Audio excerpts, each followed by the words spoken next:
Good morning guys! So andito tayo ngayon sa ating grower building number 1 para i-monitor pa rin yung ating mga natitirang sisiu. Dahil for the past few weeks ay nag-dispose tayo ng nasa first 200 and then second 300. So nasa 500 total lahat na na-dispose natin ng mga sisiu.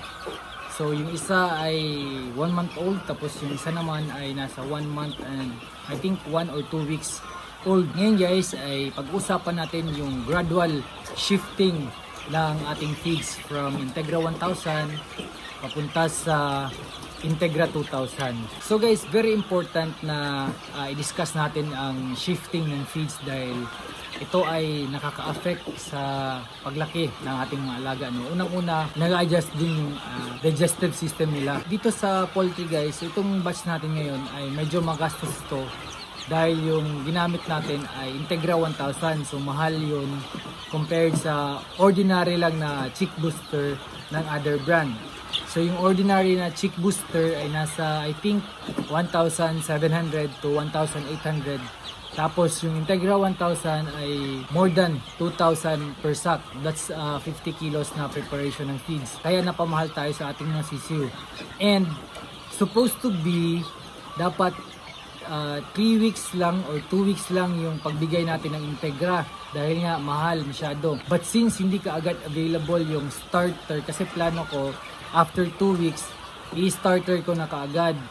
So hindi available dahil nagka-problema sa tracking, hindi nagkatugma yung mga schedule ng tracking, yung schedule ng pag-pick up dahil yung kukunan ko sanang feeds ay from Cebu pa, yung dating brand na ginagamit namin. So nangyari ay nag-extend ako to 1 month and 1 week akong nag-Integra 1000. So napamahal tayo guys. But anyway, okay lang kasi maganda naman yung pagpapa-outgrow natin. Wala masyadong mortality, wala masyadong issues sa health yung ating mga alaga.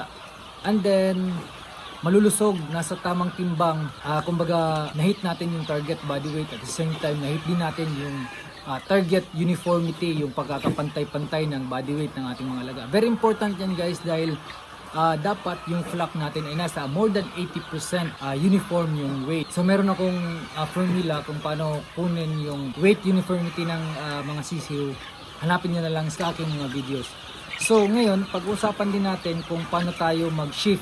So ito sila ay na-shift na natin from Integra 1000 to Integra 2000. May mga poultry guys na yung pag-shift nila ng feeds ay abrupt, biglaan. So from Integra 1000 automatic nag-change sila into Integra 2000. Walang mixing. Meron namang mga poultry na 50% yung previous feeds na ginagamit and then 50% minimix nila sa new feeds na kanilang i-introduce sa kanilang mga alaga. So 50-50. Kami dito guys, kung hindi lang sana nagka-problema ng stocks ay ang system namin dito is 9 days na shifting. So pag first 3 days ay 25% ng new feeds and then 75% ng old feeds. That's first 3 days. And then second 3 days, bale 4th day pa 6th day ay 50% ng old feeds and then 50% ng new feeds.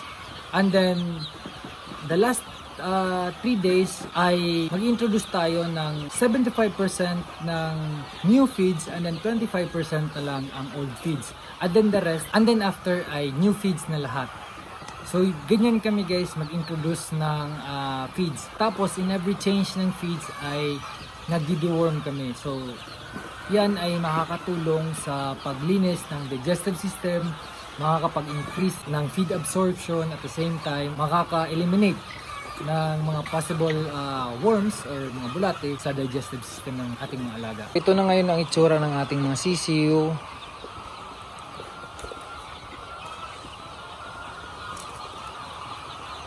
Kung mapapansin nyo ay mapuputi na, malilinis na, nag-change na sila ng feather color.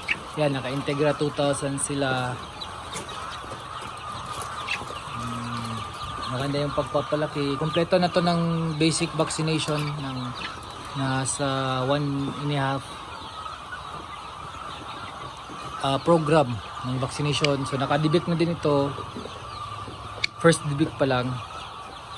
Tapos yan na address na yung ano nila, yung stocking density. Kung mapapansin nyo guys, nakikita natin yung sahig ng ating kulungan. So yan, hindi sila crowded. Pero pag hindi na natin nakita yung sahig ng kulungan, yan, overcrowded na yan sila guys. Kailangan mo na yan i-adjust yung stocking density nila.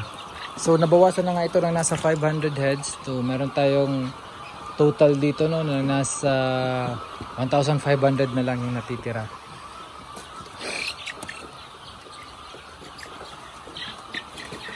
Bilis nilang lumaki guys dahil maganda yung quality ng Integra brands ng BMEG.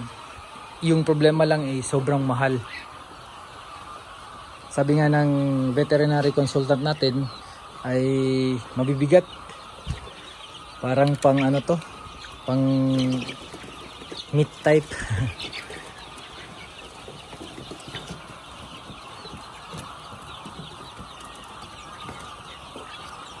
So closely monitor tayo dito guys kasi